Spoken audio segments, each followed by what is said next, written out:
주님께서 허락하신 이 시간, 이 새벽 주님께 나왔습니다. 찬양의 고백 그대로 주님의 시간에 아름답게 모든 것이 변하리라고 고백드립니다. 왜냐하면 주님께서 나의 삶을 순간순간 인도하시기 때문인 것을 우리는 믿습니다. 하나님, 오늘 하루의 삶을 주님께 맡깁니다. 인도하여 주옵소서. 주의 뜻을 따라 살게 하여 주옵소서. 주님의 시간에 모든 것이 아름답게 변할 것입니다. 내 정성을 다하여 주님을 경배하기를 원합니다.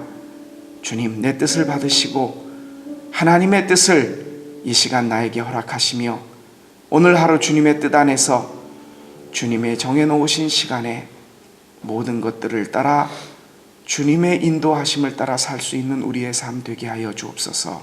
오늘 하루를 맡깁니다. 받으시고 인도하여 주옵소서. 우리 성도들 가운데 알레르기로 인하여 많이 고생하는 성도들이 있습니다. 주님께서 인도하시고 함께하여 주셔서 그 속에 주님의 임재하심을, 참 짜증나고 힘들고 그리고 계절이 가져다 주는 그런 질병 같아도 그 속에서도 주님의 뜻을 찾고 감사할 수 있는 우리의 삶 되게 하여 주옵소서. 주께 오늘 맡기오니 받아 주옵소서. 감사드리며 예수님의 이름으로 기도합니다. 아멘. 하나님께서 오늘 이 아침에 우리에게 주시는 말씀 계속해서 보시겠습니다. 시편 30편의 말씀입니다. 시편 30편, 다윗의 시, 곧 성전 낙성가. 시편 30편 1절부터 12절까지 말씀 서로 교독하시겠습니다. 제가 1절을 읽고 여러분께서 2절을 읽으시고 서로 교독하시겠습니다. 하나님의 말씀입니다.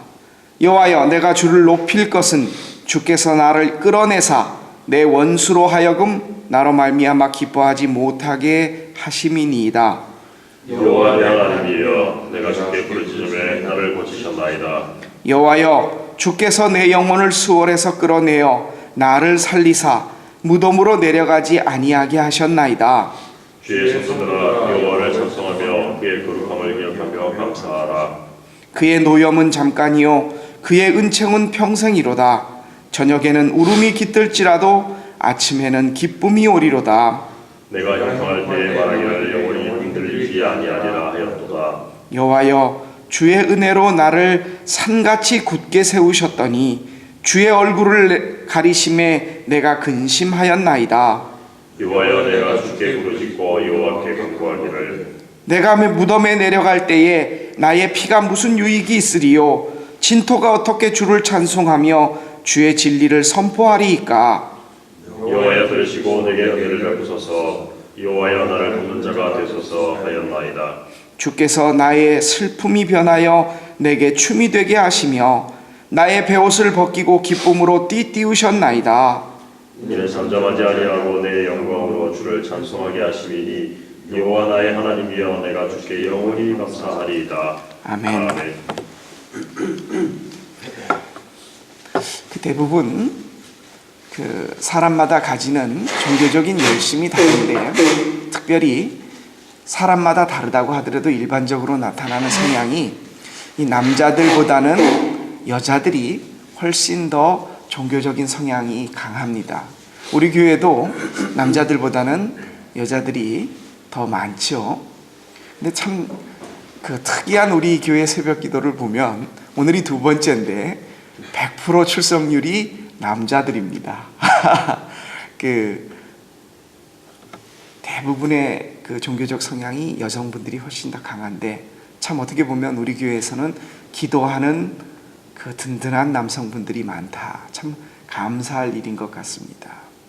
오늘의 시편 30편은 역시 다윗이 지은 시인데 이 시는 특별히 부제가 붙어 있습니다. 곧 성전 낙성가. 이 낙성이라는 말, 성을 짓고 나서 이제 우리 집을 다 지었으니까 축하한다라는 의식을 갖는, 집으로 말하면 우리 성전은 오늘날은 봉헌한다 라는 말을 씁니다. 이 성전 낙성가라는 말이 붙은 것은 후대에 붙은 제목입니다.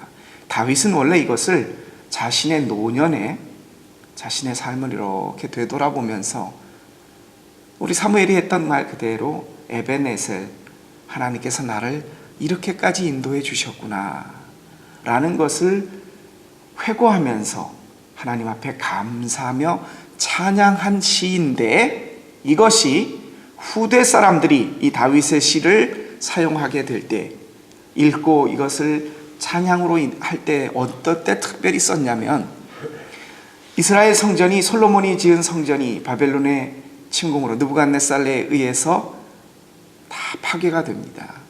그리고 나서 포로기를 거치고 나서 느헤미야가 와서 성전을 재건을 하죠. 이 이스라엘 성전이 두 번, 세 번, 다시 한번 그 재건을 하면서 스룹바벨 성전이 되었던, 또 그 안티오쿠스 에피파니스라고 하는 로마의 장군에 의해서 로마가 그 이스라엘 성을 함락을 하고 그 이스라엘의 그 야훼를 굉장히 이렇게 모독하는 일을 합니다. 특별히 어떤 일을 했냐면, 이 이스라엘 사람들이 굉장히 터부시하는 것 중에 하나가 이 돼지잖아요. 돼지 피를 가지고 성전에 막 뿌립니다. 그것 때문에 아주 경건한 유대인들이 성전 마당에 모여서 하루 일시에 자결을 합니다. 그런 일이 있었고, 그것에 분개한 유대의 마카비 형제들이, 소위 마카비 혁명이라고 그 유대사에서는 이야기를 하는데, 마카비 형제가 일어나서 이 로마 군인들을 물러내고 하나님의 성전을 다시 봉헌을 합니다. 그때 성전이 파괴되었다가 다시 수축이 되고 성전을 재건을 하고 하나님 앞에 이것을 봉헌할 때에 이스라엘 백성들이 다윗이 지었던 오늘 시편 30편을 부름으로써 하나님께 찬양을 드리는 곧 성정 낙성가가 됩니다. 이 시편 30편을 보면 크게 세 부분으로 나눌 수 있습니다. 1절부터 3절까지는 다윗이 정말 힘들고 어려웠을 때의 시절을 되돌아보면서 하나님 앞에 드리는 찬양이 있고, 4절 보면은 그 어려운 시절 중에서도 내가 하나님을 이렇게 찬양한다라고 하는 본인의 고백이 하나 오고, 다시 5절부터 마지막 절까지는 좋았을 때, 정말 잘 되고 기쁘고 형통할 때에,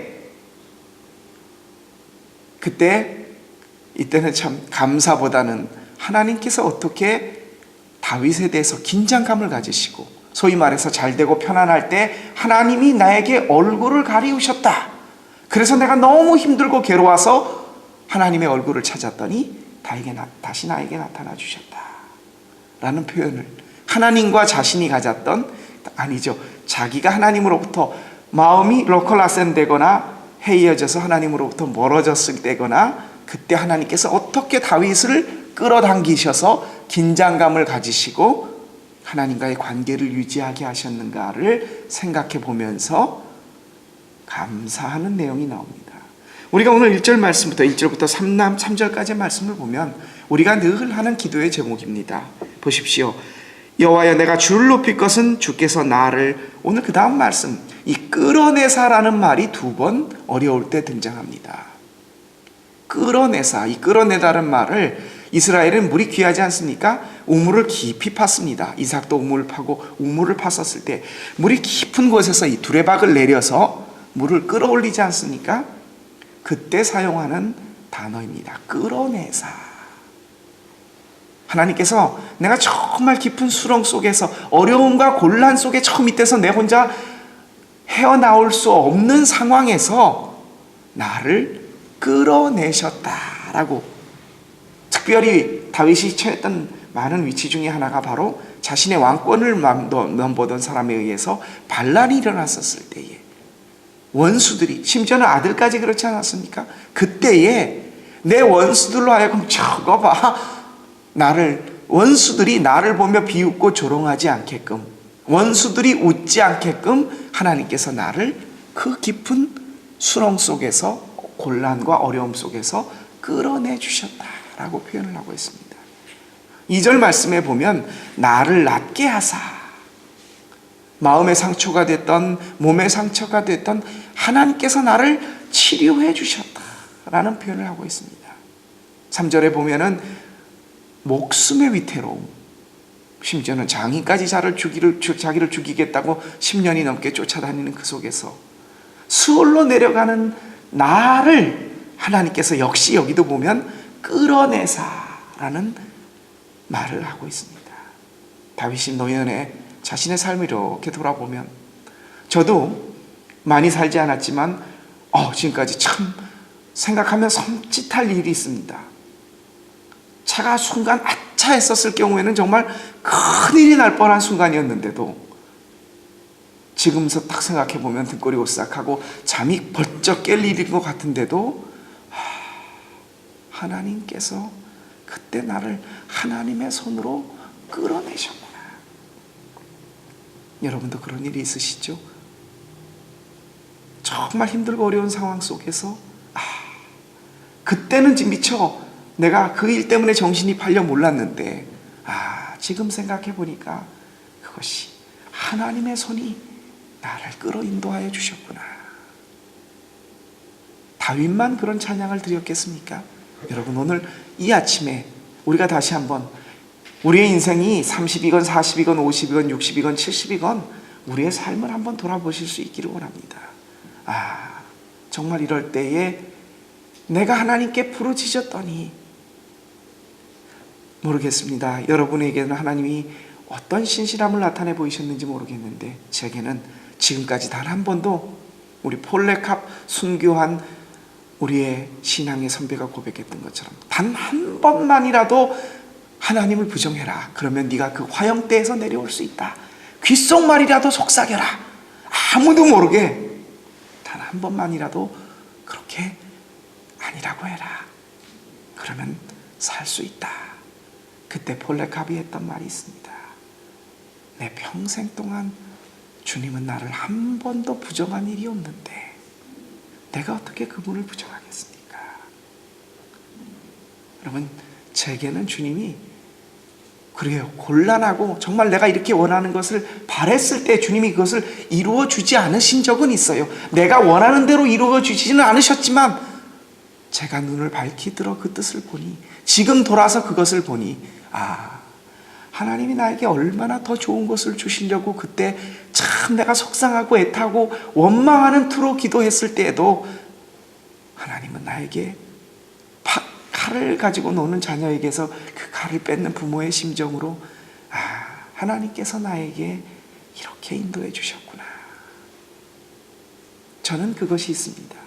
오늘 새벽 기도를 나온 여러분들도 분명히 그 기억이 있을 것입니다. 그 경험이 있으실 겁니다. 그 신앙의 모습이 있으실 겁니다. 그것으로 찬양할 수 있는 오늘 이 아침이 되기를 원합니다. 우리가 하나님을 찬양하기를 원합니다. 곤란하고 힘들 때 우리가 기도할 때 하나님께서 우리를 정말 하나님이 인도하시는 기쁘시고 선하신 뜻으로 인도하여 주셨습니다. 5절 말씀부터 보면은 그런 이야기가 납니다. 내가 정말 기쁨 가운데 편안한 길을 거닐 때에 내가 하나님의 얼굴이 어디 있는가? 순간 하나님의 얼굴이 보이지 않아 굉장히 힘들어하여 주를 찾았을 때에 주께서 나에게 얼굴을 보여주셨다. 여러분, 그렇죠? 기도는 힘들고 어려울 때 더 세게 나오고 간절하게 나옵니다. 편안하고 잘 되고 만족하다 싶으면 왠지 하나님이 우리에게 얼굴을 계속 보이시고 싶어도 우리가 세상으로 딴 것으로 눈을 돌리고 그렇습니다. 그러다가 문득 내가 지금 어디 있는 거야? 어떤 일이나 사건이나 계기를 가지고 하나님을 다시 봅니다. 하나님, 당신이 보이지 않습니다. 어떻게 된 거죠? 신실하신 하나님께서는 여지없이 우리에게 당신의 얼굴을 보여주셨습니다.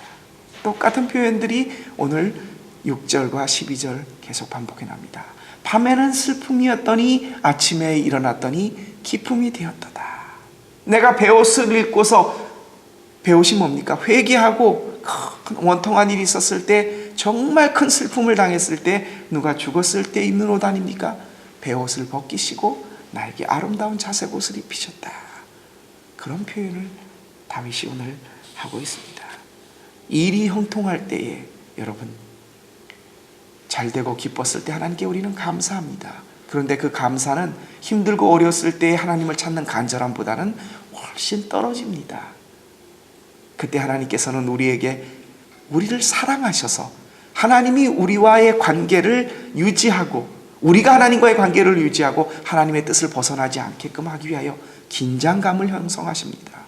그때 그것을 깨달을 수 있는 참된 지혜로운 다윗과 같은 주께서 내게 얼굴을 보이지 아니하심으로 라는 것을 느낄 수 있는 다윗의 여러분의 삶이 형통하고 건강하고 자녀들이 평안하고 사업이 순탄하고 내 모든 것이 잘 되어 나갈 때에 하나님이 나에게 허락하시는 긴장을 기억할 수 있는 하나님의 얼굴을 다시 향할 수 있는 지혜로운 저와 여러분이 되시기를 원합니다. 오늘 이 아침 성전을 낙성하며 이스라엘 백성들이 불렀던 슬플 때 힘들고 어렵고 환난이 있었을 때에 여지없이 하나님께서 나타나셔서 도우셨다는 것을 감사할 수 있는 상황에서 또한 일이 잘 풀리고 기쁘고 평안하고 순탄할 때에 하나님께서 나에게 유지하셨던 그 긴장감을 깨닫고 다시 한번 하나님에게 갈 수 있었던 다윗의 모습을 오늘 이 아침에 우리가 함께 체험함으로써 하나님이 주시는 은혜와 나와 함께 하시기를 원하시는 하나님의 역사하심을 오늘 하루도 느끼고 주님과 동행하며 함께 하실 수 있는 저와 여러분의 삶이 되시기를 주님의 이름으로 부탁드립니다. 기도드리겠습니다. 하나님, 돌이켜보면 신앙의 모든 사람들이 고백했던 에베네셀이라는 단 한마디의 고백이 우리 역시 고백할 수 있음을 하나님은 어제나 오늘이나 1000년 전이나 2000년 전이나 80년 전이나 100년 전이나 지금이나 동일함을 에베네셀로 우리는 확인할 수 있습니다. 우리의 삶이 길지 않아도 나를 하나님께서 지금까지 도우셨다는 것을 우리가 고백할 수 있습니다.